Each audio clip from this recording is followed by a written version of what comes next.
Fala, brothers! Galera, continuando funções, máquina, ó, função afim. Então, olha só, em aulas anteriores nós estávamos com aquele pensamento mais teórico de uma função. Agora, nós vamos para essa etapa que a gente consegue visualizar uma parte mais prática, gente. Vamos lá. Qual que é o tipo de problema que está relacionado ao modelo de uma função afim, que também é chamada de função polinomial do primeiro grau. Então, além de função afim, ela pode ser chamada de função polinomial do primeiro grau, tá bom? Tem gente que a chama só de função do primeiro grau. Não é uma fala correta, o certo é função polinomial do primeiro grau. Mas o que a gente menos vai se preocupar é com o nome, e sim com as aplicações, como que a gente desenvolve, não é? Então, máquina, vamos pensar aqui, velho, comigo. Como é que eu vou saber que o problema está relacionado, associado a uma função afim? Você vai pensar assim, a função afim é aquele tipo de questão, aquele tipo de função que vai estar associada com o problema que eu tenho. Um valor inicial e uma variação que é fixa. A mesma coisa a vida inteira. Essa variação pode ser algo que aumenta ou que diminui. Um exemplo bobo. Suponhamos que eu sou assinante de um plano telefônico que eu pago 30 dinheiros e R$ 1 a cada minuto, 1 centavo a cada minuto, ou seja, algo que eu tenho um valor inicial, um plano que eu contratei e eu vou pagando por cada minuto que eu vou consumindo. Isso é um modelo de função afim, máquina. Então vamos lá. Ideia básica de uma função afim. Aquela situação que eu tenho valor inicial e uma variação fixa. Por exemplo, eu tenho um reservatório, uma caixa d'água gigantesca que eu quero esvaziar. Ela começou lá, por exemplo, com 1.000 litros. E eu sei que a água que está saindo lá, ela sai, por exemplo, 5 litros por minuto. Então tem lá 1.000 e eu estou tirando 5 litros a cada minuto. São modelos de função afim. Então você vai pensar comigo, a pegada da função afim vai ser situações que nós temos um valor inicial, então aquilo que eu citei para vocês, né? Que nós temos no caso, aquele valor inicial pode ser o valor inicial da contratação de um plano, o valor inicial do volume de um reservatório e por aí vai. E além desse valor inicial, nós temos uma variação fixa, valor inicial e variação fixa, galera, ou seja, aumenta e diminui a mesma coisa a vida inteira. Então, primeiro pensamento. Isso já vai, pelo menos, me remeter a uma pegada de uma situação chamada de progressão aritmética. A função inicial ela tem uma associação com a PA, tá bom? Só para ficar um pouquinho mais fácil, a PA ela respeita lá posições, ou seja, com números naturais, primeiro, segundo, terceiro termo. Eu não vou ter o termo 1,5 da PA. Aqui na função eu posso ter como se fosse esse termo 1,5. Lembra lá, por exemplo, se eu consumir 1,5 minutos, passou 1,5 minutos que eu estou tirando água do reservatório. Mas a dinâmica de valor inicial e variação fixa persiste nas duas, só para a gente poder começar mesmo, tá bom? Então está diretamente associada a uma progressão, galera, tá bom? Uma progressão aritmética. Então, assim, você pegou uma situação que tem uma história e fala, nossa, isso aqui tá lembrando demais uma PA, né? Uma progressão aritmética, está associada. Já vi também em provas uma questão mais gráfica, né? Com regimes de capitalização. Quem está muito associado à função afim quando se trata de regimes de capitalização, no caso, é o regime de juros simples, né? Graficamente falando, regime de juros simples. Veremos em uma situação um pouco mais futura, tá bom? Então vamos embora, máquina. Beleza, valor inicial, variação fixa. Mas e aí, você falou de PA, juros simples, e qual que é a fórmula que define isso? Máquina, a formulinha específica para uma função afim é aquela fórmula que tem essa estrutura. Eu vou colocar o nome da função f, aí eu vou colocar a função nesse formato aqui, ó. F de x é igual a ax mais b, ou seja, ax mais b. Ok? Então, ax mais b. Então, a função nesse formato aqui, ela tem uma estrutura de uma função afim. Muitos a chamam de função do primeiro grau, porque a variável, no caso, o xzinho aqui, ele tem expoente 1, tá bom? Ou seja, é uma função polinomial do primeiro grau, ela lembra um polinômio do primeiro. Um grande detalhe, o a é o termo que acompanha o x. Ele não pode ser zero, porque se ele for zero, 0 vezes x morreu, eu fico com o termo b, que é o número, ou seja, vai ser uma função, no caso, constante, a mesma coisa a vida inteira. Então, por isso que nós colocamos aqui, ó, que o a é diferente de zero, tá bom? Perfeito? Tranquilo? Vamos lá. Agora, quem é quem na história para a gente poder visualizar? A fórmula tem essa estrutura. A variação nada mais é do que esse termo a aqui, galera. O termo a, ele representa essa variaçãozinha, ou seja, a quantidade que aumenta ou diminui. Óbvio que se está aumentando, o a é positivo. Se estiver diminuindo, o a é negativo, tá bom? E, no caso aqui, o valor inicial para a gente, né, vai ser o termo b. E lembra aí, o valor inicial para a gente é quando x for zero, né? A gente fala lá, né, o valor inicial é quando o nosso x aqui, no caso, for igual a zero, só para ficar um pouco claro aí. Tá bom? Então tem essa primeira estrutura.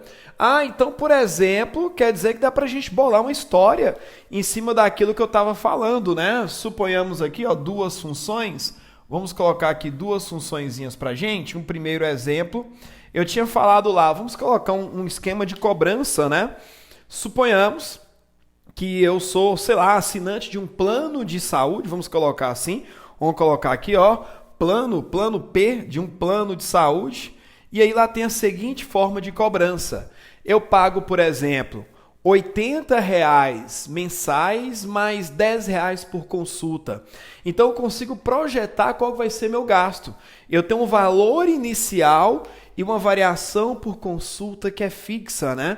Então como é que fica? Eu tenho aqui, ó, 80 dinheiros, valor inicial, e aqui 10 por consulta, variação 80 e 10 por consulta, o que é, no caso, a variação, beleza? E daqui, ó, uma outra para a gente poder brincar, vamos lembrar do reservatório? Vamos chamar aqui do reservatório, vamos chamar aqui R de X, né? Reservatório de X. Lembra, eu falei lá, inventei, falei, galera, eu tenho um reservatório, uma caixa d'água que tem 1.000 litros como valor inicial e eu estou esvaziando o reservatório. Vamos inventar aqui moda da minha cabeça meio louca aí. Suponhamos que saem lá desse reservatório, eu estou conseguindo tirar, eu mesmo estou tirando do reservatório aí, por exemplo, estou tirando lá 20 litros, vamos colocar por hora, né? Só que aqui tá mais. Aí eu estou colocando, o que eu falei? Se tá tirando, é menos. Eu estou lento aqui nesse processo, mas, né, cansado aí e tal. Então, máquina, são modelos aí de função afim. Então, tem uma história por trás aí, eu consigo, ó, inicial e variação. Esses dois termos, eu gosto de citá-los como inicial e variação, mas eles têm nomes específicos aqui. Esse termo A, nós o chamaremos de coeficiente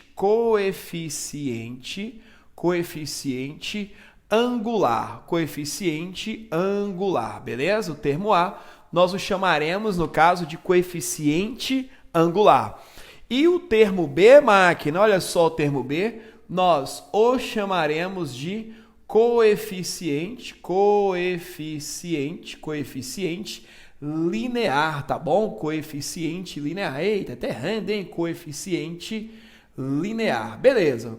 Coeficiente angular, coeficiente linear, nome lindo. E o que significa?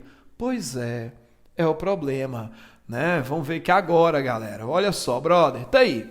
Agora, tem lá, reconheço o que é uma função afim, tem uma noção da sua aplicabilidade. Só que aí tem uma preocupação sobre gráfico, né, no primeiro momento, né, para analisar melhor algumas situações. Toda função, ela vai ter, no caso, um gráfico associado a ela. Então, toda função vai ter um gráfico associado a ela. E no caso, máquina, olha só, brother, da função afim, o gráfico dela sempre e também sempre será representado por uma reta olha só, será representado por uma reta. Essa reta pode ir aumentando, sentido crescente, pode ir diminuindo, sentido decrescente. Jamais assim, que aí vai ser constante, que seria o quê? Se o A não existisse, na verdade, se o A fosse zero, né? Então ela vai ser crescente ou decrescente. Então assim, essa retinha, ela pode aparecer para a gente aí de duas maneiras. Ela pode vir nesse sentido aqui, que nós o julgamos como uma reta no sentido crescente, ou, se ela quiser, pode vir aqui no caso no sentido contrário, né, galera? Vamos colocar aqui no sentido decrescente. Então, ó, tem dois sentidos aí para nossa retinha. Crescente ou decrescente. Crescente ou decrescente. Vamos só colocar aqui para a gente não poder esquecer, tá bom? Então, nesse caso aqui, ó, nossa reta está aumentando, no caso, sentido crescente, e aqui no sentido contrário, né, máquina? Sentido decrescente. Então, mas beleza, como é que eu vou ter noção se é crescente ou decrescente? Pensa. Crescente, igual o nome induz, está aumentando. Decrescente, diminuindo, né? Laranja, velho, coeficiente angular. Se ele for positivo, se o coeficiente angular for positivo, ou seja, maior do que zero, a nossa reta vai ser crescente. Lembra, quando a gente fala, quando cita que algo é positivo, quer dizer que ele é maior do que zero. E se no caso ele for negativo, ou seja, menor do que zero, retinha decrescente. Então, ó, olha só. Aqui, por exemplo, ó, esse aqui, decrescente, né? Esse aqui, crescente, olha que legal. Então, já consigo ter essa noção. Então, a pegada do coeficiente angular, uma das suas várias pegadas aí é o quê? Coeficiente angular, galera, ele orienta o gráfico, ele vai orientar o gráfico, orienta o gráfico nessa pegada aí, de ser crescente ou decrescente. Existem outros detalhes também, que isso eu vou reservar mais para a aula de geometria analítica, quando se tratar de reta. Mas aqui, ó, existe um ângulo, por exemplo, que a reta forma com a parte positiva do eixo X. O coeficiente angular, ele representa a tangente desse ângulo, mas eu vou reservar isso para nossa aula de geometria analítica, quando trabalharmos com a equação de uma reta, tá bom? Galera, beleza, para fazer o gráfico aí eu já sei que esse será crescente e esse decrescente. Só que eu necessito de mais detalhes para o gráfico. Máquina, aproveitando aí que eu dei uma moral para o coeficiente angular, vamos dar uma moral para o coeficiente linear. Olha só, o coeficiente linear, ele vai ser isso aqui pra gente. Lembra que eu falei quando x for zero e tal? Coeficiente linear, valor inicial. Olha esse ponto. Quando x for zero, eu paro nesse ponto. De uma maneira bruta, bem simples. O que acontece, galera? O coeficiente angular, para facilitar a sua vida, bem simples, vai ser onde o gráfico, no caso a reta, toca o eixo Y. Pensa assim, para ficar mais fácil, onde toca o eixo Y, para termos uma visão um pouco melhor, tá bom? Tudo bem com vocês? Agora, beleza, já tem essa noção. Falta mais uma coisa, onde que vai tocar o eixo X? Onde que vai ser, né, máquina? Olha só, eixo X está aqui. E aí, essa coisa, esse negócio, esse trem, que mais, sei lá como é que fala, né? Que onde lugarzinho que toca o eixo X é o quê? Qualquer função. Não necessariamente função afim, né? O lugar que a reta ou o gráfico que for lá da função toca o eixo X é chamado de raiz ou zero da função. Então, o lugarzinho onde toca o eixo X é chamado de raiz ou zero da função, beleza? E lembrando, se você voltar nas nossas aulas aí, eu falei lá sobre raiz. Quando eu tenho uma função e eu quero determinar a raiz dela, o que eu faço? Eu posso pensar qual valor que eu coloco no x e o resultado vai dar zero. Posso pensar, mas vai que eu não estou afim, vai que não é um dia legal de pensar. Podemos também, máquina, pegar a função, fincar, pega a função, igualar a zero. É uma ideia que nós temos aí também, ok? Então, máquina, preste bem atenção. Vamos fazer esse gráfico aqui, ó. Primeira preocupação, pega a funçãozinha que nós temos. Eu vou igualar a zero só para determinar a raiz de x mais 80 igual a zero. Então, igualei a zero para determinar a raiz. Aqui bem fácil de desenvolver, né? Vai ficar 10x é igual a 80, passa menos 80. Depois, 10 está multiplicando, vem dividindo. Menos 80 por 10, menos 8. Então, menos 8 é a raiz dessa função. Então, você vai visualizar a raiz onde ela toca o eixo x. Vamos colocar aqui no caso ó, um plano cartesiano. Lembra? Eixo x, que é o eixo que está deitadinho aqui, que no caso é o eixo das abscissas aí, vamos colocar assim, ó. Vamos colocar aqui desse jeitinho, outro eixo, o eixo y, que é o eixo das ordenadas, tá bom? Lembrando, nós já sabemos que a nossa função, no caso, ela é uma função crescente aqui, ó, crescente, beleza? Ok? Então, vamos brincar aqui, ó, vamos colocar aqui, a raiz é igual a menos 8 e ela toca o y, vamos marcar aqui, ó, no 80. Então, já dá para eu ter uma noção boa aqui. Vamos lá, né? Olha só, brother. Crescente, beleza, toca, vai ficar um pouco desproporcional o menos 8 para o 80, mas o importante é que vai dar certo. Máquina, meu Deus, que coisa linda, olha só. Tá aí, presta atenção aqui, ó, aqui vai ser 80, sucesso.